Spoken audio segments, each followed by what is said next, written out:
What's up, everybody? It's your boy, Z Money, and it is time for the greatest segment in the month. Maybe month and a half, I don't know. Zachetology, baby. The 21-39 season has ended. We got 16 teams. They're going to go head-to-head. 8 will leave. It's going to be sick. Let's get into it. All right, we'll start with the overview of how the league went this year. This was the fabled year where the East finally became better than the West. Lots of teams in the East, in the West, have started tanking that were all the good teams in past seasons. The Grizz, the Thunder, and the Sonics are the most notable ones. The Nuggets have decided. Evans seems kind of stuck. His team is not good. We'll get to Evans' team later. But he might as well be, I don't know. I don't think Evan's going to tank, but he might as well be a year from tanking as far as I'm concerned because his team has no championship aspirations. But anyways, we lost all those teams, and instead we got an 8-seeded Pelicans and a 7-seeded Lakers who kind of look like trash. But more on them later. Meanwhile, in the East, the Bucks have figured out their game planning, and while they don't look as good as I would have expected, they still look fantastic. The Hornets added Evan Mobley. The Nets, Olin Harris, lol, okay. And the Wiz finally pulling it all together. I forget. The Wiz were in the playoffs last season, but it was pretty pathetic performance if I'm not mistaken. So lots of contention in the East. The East, the worst team in the East that made the playoffs, had a record of 52 wins and a plus-minus of 8.4. Big shout-out, Tommy Boy. So the East was stacked. Meanwhile, in the West, the worst team that made the playoffs was 41-41 with a plus-minus of 2.3. So not quite as good. There's just no way around it. The East is significantly better. And on top of that, we've also just seen the old era of players, the quote-unquote steroid era, I don't know what we're calling it, is almost completely gone. Evan Mobley still exists. Jalen Suggs still exists. They exist as secondary players now. But all of the guys who had carried teams, Arroyo, Suggs, Mobley, Vogler, they're all getting supplanted by younger, better people named Olin Harris. So the bad news is that the level of play is lower. The teams out in the East, while they're very good, especially the Nets and the Bucks, on the whole are not quite at the level of the West that we had in this previous era where there was 4 or 5 just unbelievable teams. But the good news about this is now playoff series, especially in round 1, get saucy. We'll get into it, but there is a lot of games where upsets are on the table. It's really hard to guess. It feels wide open.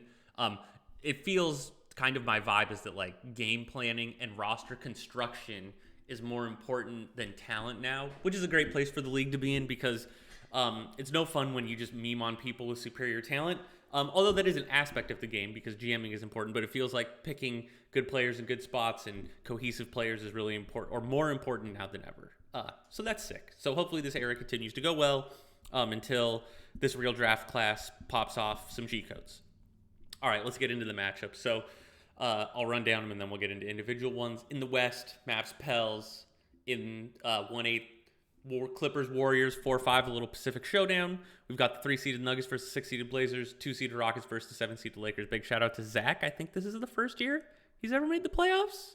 And then in the East, 3-seeded Wiz versus 6-seeded Celtics, 2-seeded Bucks versus 7-seeded Magic, 4-seeded Hornets versus 5-seeded Cavaliers, and the 1-seeded Nets versus the 8-seeded Bulls. All right, we'll go from the bottom up like we usually do. All right, we got the 1-seeded Nets versus the 8-seeded Bulls. So this is a 1-8 matchup, and the Nets have some fantastic stats, like always, because this is just kind of what Idwin does. 74 wins, 16 win differential. But the Bulls being an 8 seed are actually one of the better 8 seeds we've probably ever seen with an 8.4 differential and 52 wins. One note on the differentials. I don't know how many other people are staring at differentials, but you know me, I jerk off to them every night. The differentials are super stratified this season. It feels like we have more hard tanks than ever, fewer contending teams. So, I do credit Tom for putting together a solid squad, but this is not plus and minus 8, a plus-minus margin of 8 point whatever team like you might have had in the steroid era where there were more contending teams and the conferences were stronger. This is still a fine Bulls team. But it is a little it's overstating them to call them an 8.2 team. They're like a 4 to 5 plus differential team in previous years, in my opinion. As far as the matchups, look, the big story for the Nets is that, like, while they've lost supporting talent, Ciro Kwakwango, Kieva, these elite defenders are gone. Puentes is gone. The Olin Harris has ascended to, like, we'll see if it sticks, but he looks like the type of guy now who could drop 50 in a playoff game. All his stats are absolutely ludicrous. He's almost at 30 points a game. He's getting almost 11 rebounds a game. Or excuse me, he's getting just over 10 rebounds a game, 2 steals, a block. I mean, 64% true shooting. It's honestly disgusting. The Nets are worse overall than they've ever been, in my opinion. But if Olin is really just going to score 50 a game, that doesn't really matter. For the Bulls, this team, I don't know. I'm just not sold on any of these guys. You know, Ismail American was supposed to be the big star player. He's just fine. I know he did have his best season ever this season, but we're talking like 16 points at 60% true shooting while being an okay defender. All right, defender. He's a good offensive rebounder. You know, there's nothing super special about him. He does only cost $8 million. So at like that price tag, he's definitely a positive player, but you don't want him leading your team. One thing that's fun about the Bulls, I don't think it'll help them win against the Nets. I think they're going to lose. That's not a shocking guess. Is that I feel validated in the fact that Rick Bong is actually a beast. I always felt like the Mavs were picking. I always thought it should have been Rick Bong over Morris, at least these last couple of seasons. I do realize Rick Bong took like 30 seasons to develop, but in these last two, like this, when he was 30 and when he was 31, I definitely felt like, I know Morris has his own benefits, but Rick Bong is just like such a nice two-way point guard. And we've seen now on the Bulls what he can offer. He's scoring basically as well as Morris, but I would argue he's a much superior defender, while still giving you the classic point guard stuff. In terms of the matchups here, the real problem is just there's nobody who can stop Olin Harris. I think Sam Obasanya is maybe okay. He's got the perimeter side of things. He's tall at 6'5". He's quick, and he's a perimeter defense. And he's been playing their small forward, and I believe Olin has been playing small forward for the Nets most of the year. But unless you have like an AA guy, a posty, a perimeter D, and god-tier athlete and tall, it's just like, I don't think you're going to stop Olin. And then the paint defense of the Bulls is also pretty questionable. It's a bunch of B guys, Proteus Bolus, Ismail American, Dorian Johnson. Dorian Johnson is a little better, but the problem with Dorian Johnson is you don't really want him on the court on the offensive side of things. So all in all, it'll be fun to see Tom in the playoffs. He caught himself a tough matchup. These Nets do feel weak because, again, it feels like it's all going to come down to Olin. But I'm not really worried about them losing in this first round. I think it'll get saucy next round. So I'm feeling a 4-1 for the Nets.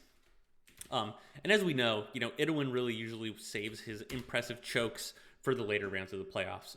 So I think he will move on. All right. Now we've got one of the two certified banger matchups this first round, Hornets versus Cavs. So the Hornets, the Rolfus Barlayer team basically made one big move in the offseason, or was it? I think it actually happened midseason, which was to acquire Evan Mobley. So this is like a slight upgrade from the previous Hornets teams that I always felt were like round two teams. Daniel Puentes is in instead of whoever the hell the point guard was before. Cletus Millet, which I think is kind of a sideways adjustment. I think Daniel Puentes offers a little more. He's a better passer. He's got the better overall point guard-y style game, while Millet, whatever you want to call him, always felt like a shooting guard that people played at point guard. That's sideways. But then Evan Mobley is in, and I forget who the hell the center for the Hornets was before that. Evan Mobley is still, I would call him very good. Maybe, was he an all-star this season? I could have seen him being an all-star. But he's not like the dominant, unbelievable force. Meanwhile, the Cavs, who put together a very good season, kind of shockingly, in my opinion.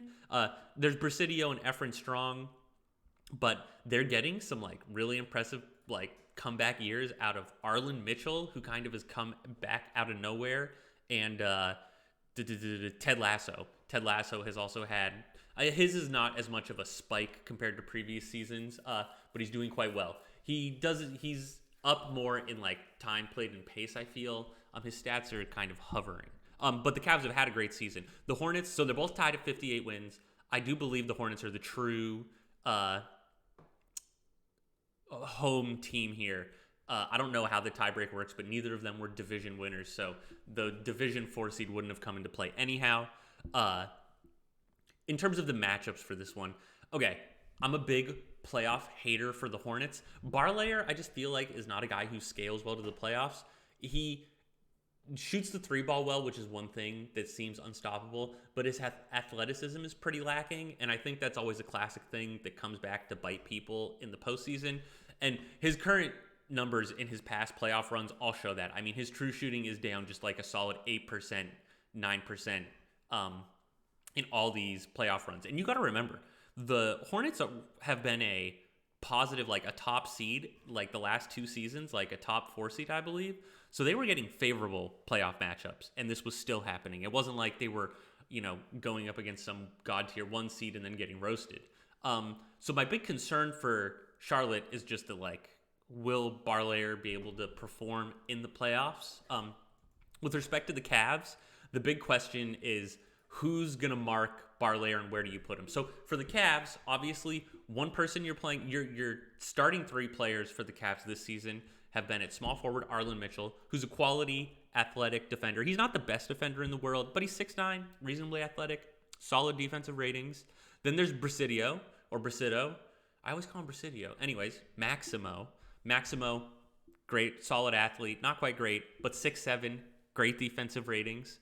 But then at point guard, you have DJ Newbill. And DJ Newbill might be the worst defensive point guard that's starting in the playoffs. Shit, he's arguably the worst defensive point guard in the entire league, playoff teams, and all teams included. So if you're Max, I realize that you have Daniel Puentes, who's like gotta be your point guard, but seems like the natural fit for your point guard. But I'd be taking a very hard look at if I can figure out a way to get a matchup of Barlayer on DJ Newbill, because it's just like, it's going to be, it'd be disgusting. Maybe you make Barlayer the starting point guard, put Puentes in as a super sub.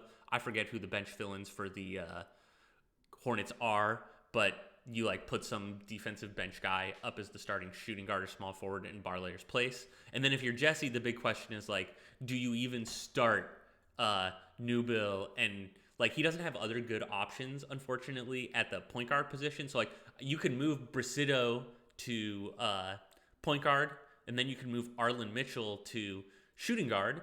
But if you do that, then it's like you really have no small forward. So it's an interesting matchup dilemma. I feel like the Hornets, for that reason, have the ideal matchup in this one. Meanwhile, the Cavaliers have players that I feel scale better in the playoffs. Larger guys, more generally athletic guys. So it's an interesting mishmash between the two. I think my biggest concern is whether Jesse will even think this through. Like, I don't know if Jesse watches Zachetology, but whether he's even going to think this through. Meanwhile, we know Max thinks about his GM plans. I'm giving this take, but he's probably already thought of this take. He's probably already uploaded a game plan, putting Barlayer at point guard. For that reason, I'm going to pick the Hornets over the Cavs. I think I'm going to call it a 7-game series, because if no one blows their game planning side of things, this will be very close. But I could see Jesse just messing it up and this Newbill matchup getting out of hand. But this could be very, very, very fun. If we can get Brasido on Barlayer, that would just be fun to watch, because it would be kind of cool to see who's superior. I think they were both, I forget what Cody rated the players. I know he rated Barlayer really high. I forget where he put Brasido. Or maybe they were both top 3. Anyways, I forget. They were both high up there. It would be a great matchup. So this one, banger. I hope for some fireworks. Next up, we got the Bucks Magic. All right, not a ton to talk about here. The Bucks are probably, despite statistically speaking being the 3rd best team in the league, probably a lot of people's favorite to win the championship this season. I don't know what Noel's up to as far as his game planning, whether he has been, crossing his T's and dotting his I's and doing good stuff or bad stuff. But it feels like the Bucks underperformed given their talent level. Their starting 5 is absolutely insane. The notable key 4 out of their starting 5, West Eastwood, Chance Roman, Przak Kieva, and Francois Santoro, just a ludicrous 4 players to start. And then he can pick between going big and using Jules Jimenez as a power forward center, or go small with Constantinople Ozymandias as the point guard. I mean, it's insane. It's just a ludicrous team. And then if you want to go in the middle, you got Rayford Fox as like a small forward. This isn't a perfect team, but it's very, very, very close. Like there was that one time when Palm had like Vogler, Del Val, Bechtel, and fucking one Cameron Turner. Yeah, that team was better. But this is maybe the closest concentration of talent I've ever seen since. And Palm traded that team away after 2 Sims, lol. So the Bucks, they're just I don't know about unstoppable. I'm curious to see how they perform, but this is kind of just like a fun test run because the Magic are probably the weakest team in the playoffs. Although they were ahead of the Bulls in terms of wins statistically, plus 5.3 in this super stratified league is not a good sign. The Magic, they've got it's all about the front court of Bechtel and Villanueva, which is a totally fine front court. Unfortunately, Claudio Villanueva is a little short. West Eastwood is not short, and West Eastwood is a god. Roger Bechtel is a little fouly, and the Bucks have Chance Roman, who will just, I mean, it'll be funny to see who fouls out more between Bechtel and Roman, but the difference is when Roman fouls out for the Bucks, there's still 3 other players who can score the ball, or 2, but if Bechtel fouls out for the Magic, there's nobody left who can score the ball. So this will be a beatdown. I'm going to give it a 4-0. The Magic might sneak one out. The one thing about the Bucks, so the Bucks turnover problem still very much persists. The Bucks are turning over the ball more than anybody else in the league by a wild margin. I'm going to leave that at a 0. The Clippers are in second, and they're like, well, nearly a whole turnover worse than the Clippers. So that's the big thing to watch. That was obviously the big hamstring in the playoffs last year. So we'll definitely see. And you know, there's a big talk of like who should be the point guard for the Bucks. Should Santoro be the point guard? I personally don't like Jules Jimenez, so I feel like you play Jimenez on the bench, you move Roman up to power forward, go small, and start Constantinople Ozymandias, who's a fantastic passer, a solid defender, and the main reason I say that is because Santoro is turning the ball over 3.6. Like, I realize he's a C passer, but he's not a great passer, and I think if you play Santoro at shooting guard, you're going to up everybody else's efficiency by having a better passer at the point guard slot. Even if you lose 3 or 4 points off of Santoro's line, like that doesn't matter because even though Santoro's scoring at 64%, you still have 2 other guys who are scoring at that clip. So you're not really losing the efficiency, but you are cutting him down on the turnovers, in my opinion. But it doesn't matter. The Bucks are going to win pretty handily either way. This is a pretty easy one to call. Next up, Wizards-Celtics, another banger. The Wizards, this has been the year of is Timmy Hamilton good enough? And the answer to the question still continues to be it's unclear. This is his best season, you know, statistically ever. He's scoring, well, he scored more points per game last season, barely, but he is scoring at a slightly better clip now. 57% true shooting. You know, 57% is like, is it good? Is it not good? I don't know. He's a great defender. And then the rest of the Wizards, not a terrible team.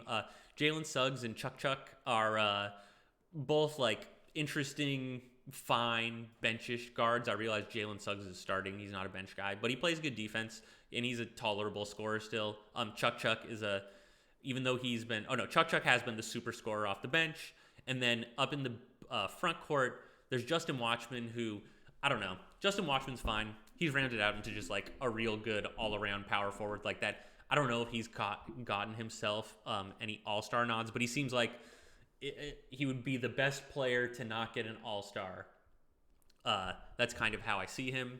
And then the rest of the guys, you know, Iman Dubar, who's kind of like interesting because he passes the ball, and then Bernardino Zubero, who is kind of like in the Jules Jimenez class of like, okay, so he's got defensive ratings of all A, and he's big, but he's got that F quickness, and it's just like, I always worry about those F quickness guys. I don't know. So I got to talk about the Celtics. So that's the Wizards. My vibe on the Wizards before I go to the Celtics is that they're a bit of a pub stompy team. They have a lot of players who can absolutely crush you if you're not a good team, like Timmy Hamilton. I don't know if he'll succeed against good defense. Chuck is great if there's not another scorer on the other team, but he can't really play great defense. He's foully. He doesn't have great defensive ratings. So it feels like the Wizards are really good at taking advantage of weaker teams. So it'll be interesting to see how they fare against a playoff squad. And the playoff squad they get to face is the Celtics. So the Celtics are a very Gaspery team. All these homegrown super players.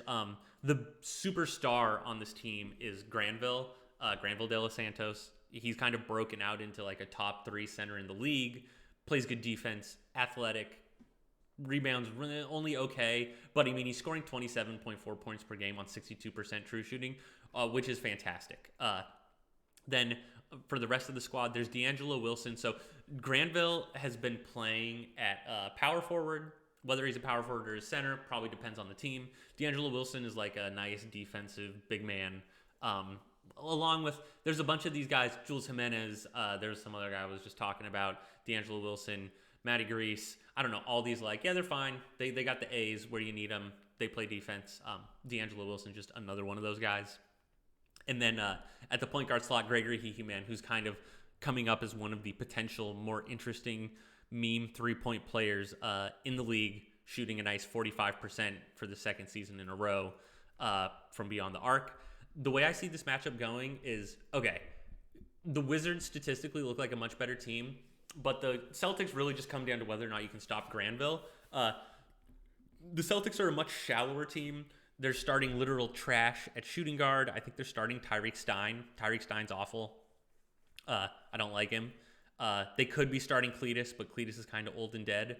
But they're going to play Granville. Granville's going to try and score a shitload. And the big question is, okay, so Granville's either power forward or center. We don't know which. And so he's either going up against Justin Watchman, who seems like a solid defensive match, or Bernardino Zubero. And the thing about Bernardino, or I'll just call him Zubero, is that he has A+ posty, A+ block, but he's got F+ quickness. So my take on this is that F+ quickness guys get cooked by quicker big men. Granville's a C quickness big man. I think if I'm Gasper, what I would do is move Granville over to the center spot against Bernardino and let it rip. It might go terribly wrong because Bernardino seems like he's got these crazy good ratings, but I actually suspect it might go super well. He might get dominated. And that could be like the critical matchup. Meanwhile, for the Washington, all the offense is going to come from the guards. It's going to be whether Chuck and Timmy Hamilton and Jalen Suggs can score. The defense from the Celtics at the guard slot is like up and down. So like Gregory Hihiman, okay, he's an A+ defender, but he's only 6'1". Meanwhile, all the guards for the Wizards are big boys. Timmy Hamilton 6'5", Chuck 6'5", Jalen Suggs 6'3". So you don't love that. Cletus is big and plays good defense, but does he harm your offense? I don't know. So I like the Celtics in the front court. I like the Wizards in the back court. This is a tricky one. I think this is going 7, no question. The Wizards seem like, I've already mentioned, pub stompers. The Celtics have just like these giant gaps in their team. So I'm going to fall back on the statistics in this one, and I'm going to give the Wizards in 7. But I will be very clear. I do not like the Wizards. I still don't think Timmy Hamilton has broken through. I don't know if he ever will because he's running out of years where the ratings will go up before they start going down. I think next season will be Bryant's big season where we'll get one last bump out of Timmy, because I think the idea is that like Timmy is still not fully grown, right? He's like only B+ in 3 or something, and he could be even higher. Yeah, he's A- in 3, and so it's like, does he have that full A in all of these categories? We'll see, because he's blue-purple. He's been blue-purple this whole time. Is he going to get to that purple-purple? We'll see. I do think the Wizards will move on. I expect this one to be super close. Now we go to the West. All right, the Rockets versus the Lakers. So the Rockets somehow picked up the number 2 seed in the West because the West is kind of trash. The Rockets do not have a great team. A plus-minus. Okay, so the Rockets, the 2 seed in the West, plus-minus of 8.1. Meanwhile, the Bulls, the 8 seed in the East, have a better plus-minus than the Rockets. The Rockets have this weird-ass team. The corpse of David Del Valle is apparently still one of the greatest three-point shooters available in the league. He's scoring almost 30 points per game on like 64% true shooting. To go along with him, there's kind of like these random defensive pieces. Matty Grease in the front court, Idris Al-Mustafa as the wing, Ciro Kofuango as the guard. I hate this team. I mean, it's just like, it's It's stuck. I don't know what Bryant's doing. I haven't been paying attention to his picks, so it may just be that he didn't have picks, so he's been waiting. But it feels like he should have just been tanking this whole time. I'm not sure what the advantage to playing this team at all and not tanking for the real draft was. But in any case, he will be going up against the Lakers. The Lakers, another pretty meh team, just like super run of the mill. The exciting thing about the Lakers is they have Clint Cochran. Clint Cochran is still very, very, very good. He's scoring at a 60% true shooting. But it's been weird for the Lakers. So like Clint Cochran was injured a bunch when he was playing. He wasn't always starting. He's playing way fewer minutes. I have no idea why. He's clearly the best player available to the Lakers. I kind of hate this Lakers team. Malcolm Benson is like your other player. I don't know. The Lakers suck. And not only do the Lakers suck, but I think so the Lakers are getting a lot of their production from Alperen Sengun, who's terrible offensively. You could make an argument he's got something to offer on defense, although he's so unathletic and so foul. I still don't like it. The Lakers, I don't know if they'll beat the Rockets because I really don't like their roster, but the Lakers could immediately get better by cutting or benching Alperen Sengun and just picking up, like, I was looking at the free agency list, like Tom Lewis immediately off the free agents list, boom, strict upgrade at power forward. The Lakers need to be getting the ball into Clint Cochran's hands. Could it go to Gary Leaper? Yeah, it's really got to be one of those two guys scoring, and then they just need to be praying that things work out well because everybody else on this team is awful. They can't score. There's a little interest out of that new rookie, Troy Gassaway.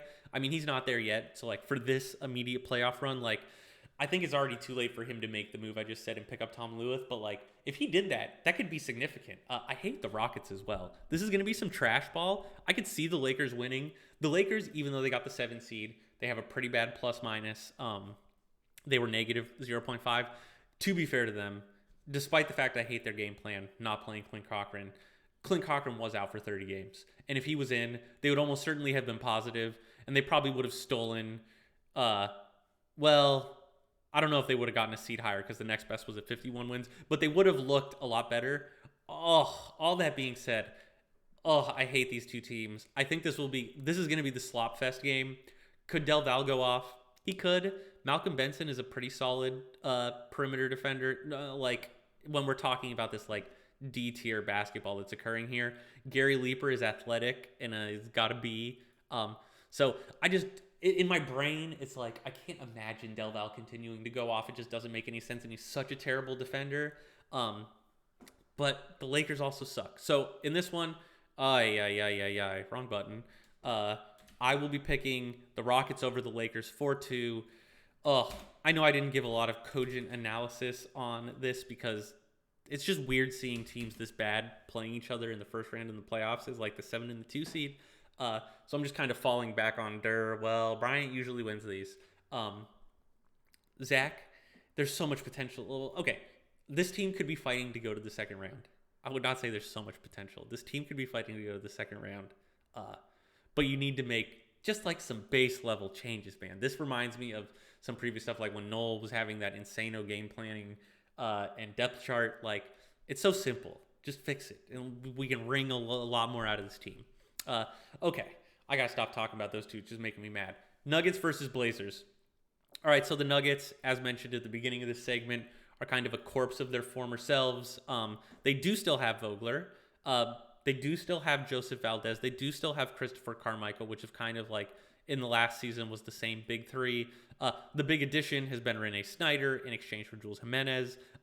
Side note, just funny that, of course, the way Evan switches Jules Jimenez, who I think is expiring. Is Jules Jimenez expiring right now? Yes. I don't know if Jules Jimenez offered an extension. He better have. Because if he didn't, of course it was Evan who managed to bail himself out with Noel. There's no abuse in that relationship that's ever been known to happen. Anyways, the Nuggets look okay. I don't know. All of their guards just leave something to be desired. Renee Snyder, obviously gifted, but is a midget and an unathletic midget at that. Joseph Valdez, while he's a good defender, just never seems to be able to put it together on the offensive side of the ball. He's like almost good enough, but not quite. Also, he can only play really a shooting guard, I feel. He's kind of not capable of being a small forward or a point guard. I know Evan got stuck playing him a point guard last playoffs. That's why he lost. And then Christopher Carmichael is kind of the biggest question mark of them all. It's kind of like, all right, he looks like he should be very good. He's got a 3-point. He's 6'4", a quickness, a steals, like a free throws, a lot to like. And yet all he does is put up 14 points a game on 55% true shooting. So there's kind of one of those where it's like, I don't know, is the scouting report bad? He's just not producing like you would expect. So all in all, the Nuggets have looked okay. They do have a plus 10.5 differential, but I think that's super bloated because in the Northwest, there's the Nuggets and the Trailblazers who are playing basketball, and then the Jazz, the Thunder, and the T-Wolves are the three of the four worst teams in the league, all sporting plus minuses of about minus 20.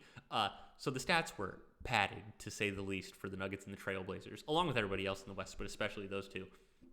Meanwhile, the Blazers. The Blazers are this is a classic Tim team. There's a lot of talent on this team.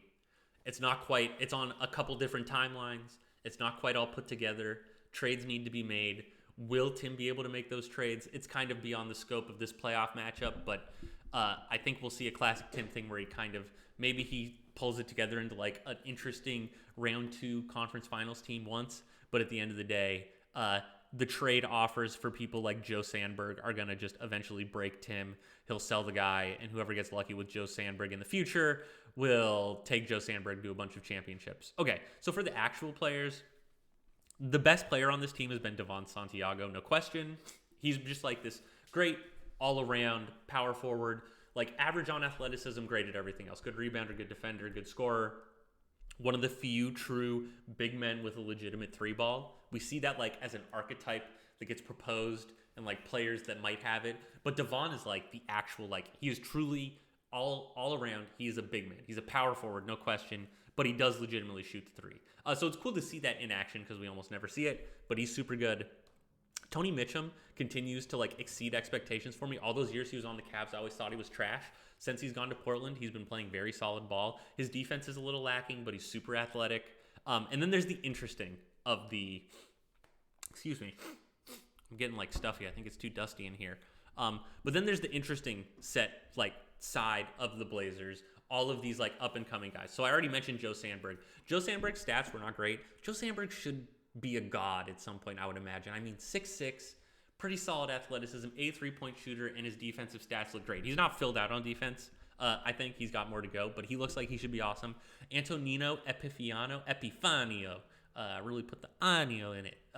He will be like a fantastic point guard one day, it looks like. And then there's one more guy who I'm forgetting about, Kendrick Gamez. Yes, Kendrick looking like he's going to be a great big man. So, like, this is all a year away business. However, I just mentioned all about how I hate the Nuggets. This is going to be another close one. I think while Devon Santiago is probably the best player out of everybody in this matchup, the one thing Vogler is still hella good at is painty. So the big question is like, okay, Vogler's a great paint defender, but he's not athletic.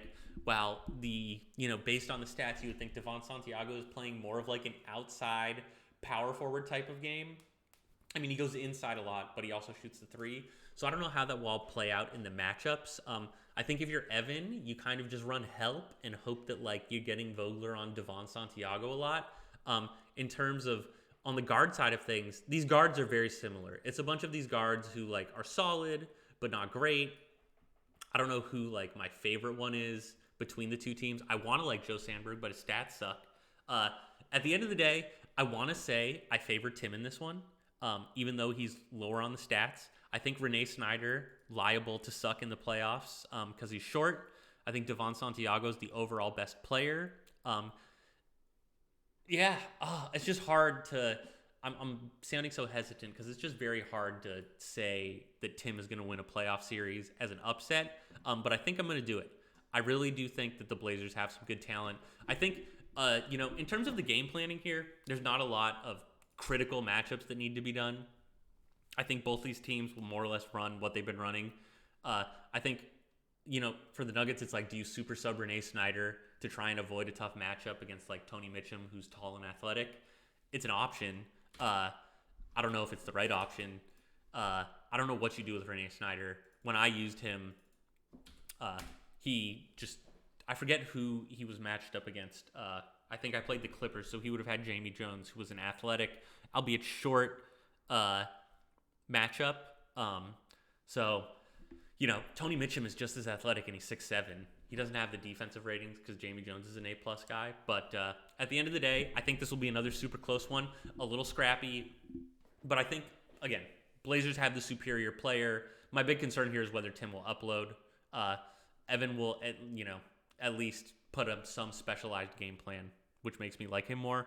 But again, close. All right, another banger, another 7-gamer. We've got the Clippers versus the Warriors, the Pacific Showdown. So for the Clippers, basically this is the same Clippers team that's gone to to round 2 the last 2 or 3 seasons. The big difference is that we've replaced Owen Lamb Jr. with Angel Moore, which is actually a move that I think I like. Owen Lamb Jr. was obviously a very great defensive specialist. If you were giving me a choice between prime Owen Lamb and Angel Moore, I could be convinced to go either way. I don't know who I prefer, but obviously Owen Lamb was getting old, so switching for Angel Moore at this point is a strict upgrade.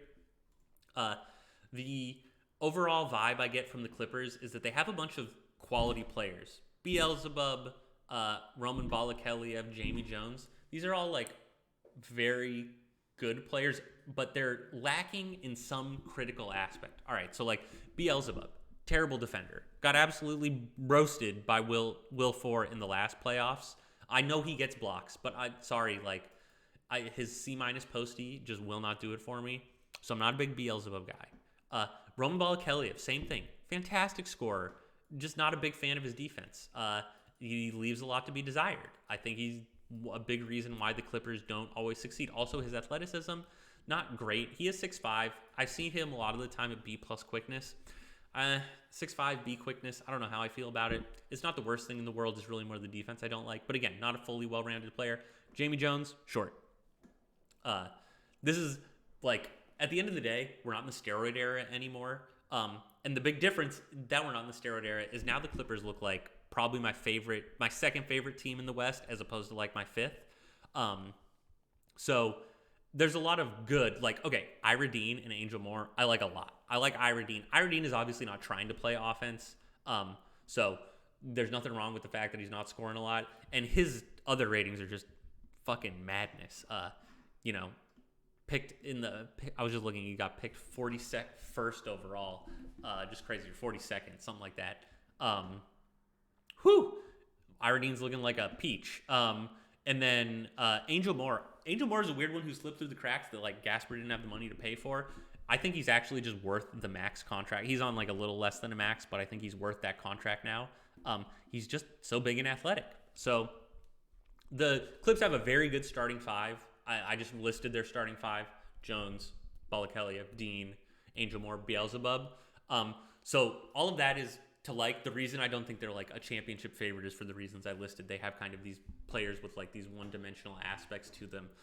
Meanwhile, the Warriors, coming off of Tankland to play, they have some interesting stuff going on. Obviously, Jesus Wood is leading this team. The big question in the playoffs is okay, Jesus Wood had the infamously terrible offseason last season for the Bucks that got him benched, and then the benching of Jesus Wood led to the Bucks going to the finals. It was the big turnaround. So will Jesus Wood get cooked in the playoffs this time? His matchup is going to be Jamie Jones. So it's this is a perfect test. All right, Jamie Jones is 6'1". He's not big. The athleticism is basically a wash. They're both athletic. In terms of ratings, Jamie Jones is an A perimeter defender. If Jesus Wood can't win this matchup, then Jesus Wood will basically be permanently marked as a playoff flopper or a playoff choker to me. Because there will be worse matchups that you'll have to fight, like the Francois Santoros of the world and the Maximo Brasitos of the world. So if you can't take advantage of Jamie Jones, then I don't know what to tell you. The front court of the Warriors is interesting. Diesel, Buckner, and Gasper Penn. Gasper Penn is another one of those guys I listed earlier. Zubero, Matty Grease. I was just going on and on and on. D'Angelo Wilson. All these dudes. Gasper Penn. It's I feel like they're just clones of each other. Gasper Penn is another one of those clones. Quality defensive anchor. But Diesel Buckner has been very interesting. And Diesel is another one of these guys where I wonder, is he going to scale into the playoffs. Inside guys usually scale quite well. So I'm pretty hopeful, unless he's up against some elite defensive guy. Diesel, the problem is that, like, okay, so Diesel's probably going against Angel Moore. Angel Moore, just as athletic as Diesel, has the A posty. The problem for Diesel is he's a terrible defender, and Angel Moore is like the leading scorer for the Clippers. So I think the reason to like the Warriors is because like you would think Jesus Wood can go off against a shorter player in Jamie Jones, but I don't really buy that. I honestly think the Clippers have the advantageous matchups here. I think they have good enough perimeter defense to stop Jesus Wood. And I think while Diesel Buckner is interesting, the Clippers just have the superior version of Diesel Buckner and Angel Moore. So for this one, I like the Clippers. I think they have the talent and the matchups. I'm feeling the Clippers in 6 on this one. Yeah, Jake has a fun squad. He's got a lot of guys on the come up too, like Takashi, Tezuka, Thomas McDonald. I like both of them. They could be useful. I haven't looked at Brandon Merriman as much, although I see him as 21 on the roster, so could be interesting. Jake's team is Jake knows he went all in too early, and it was a mistake. But even though he may not win a championship, Jake is very good at having fun with the game, and for that reason, I'm not that upset about it. As long as Jake's happy, that's what's most important. Doc can move on to lose in round 2 again. And who will Doc lose in round 2 to? Well, we have the Mavericks versus the Pelicans, and this may be ground-shaking or earth-shattering news, but I think the Mavericks are going to win this one. I'm already running at 40 minutes, so I'll cut this one pretty short because there's not a lot to talk about. The Pelicans have a bunch of, like, weird, misfit potential prospects. I'm particularly interested in, what the hell is the dude's name? There's one guy I like, Randy Brown. I think Randy Brown is an interesting player for the Pelicans. I forget if he offered or not. He could be good one day. But besides that, the Pelicans kind of suck. And the Mavs, well, I think the Mavs have problems, and I do probably in the next round's video want to talk about kind of how I see this Mavs team playing together. The Morris, Carmichael, Todd trio. They're going to wipe the floor with the Pelicans. The Pelicans are not a great team. The Mavs are probably the third or second best team in the league, depending on how you want to slice it. So they will cruise to a nice victory. I am interested to see, has Carmichael Brown hit all of his potentials? Is he ever going to get better? If he's going to make his stats look good, this is the matchup to do it. The Pelicans have, like, no quality big men. They have Gervasio Chavez, who, like, is known for only scoring the ball. He's a terrible defender. So I'm looking to see Carmichael Brown go off. Anyways, these are my predictions. I think we're going to get the Mavs Clippers and the Blazers Rockets in the West, and then Wizards Bucks and Hornets Nets in the East. But as I said, I think I've got 3 Game 7s on this right now. This is going to be an interesting Game 1. I'm excited. You should be excited. I hope we get some bangers. And then once we know the results, I'll hit you with the round 2 vid. Thanks for listening. Stay breezy, and toodles.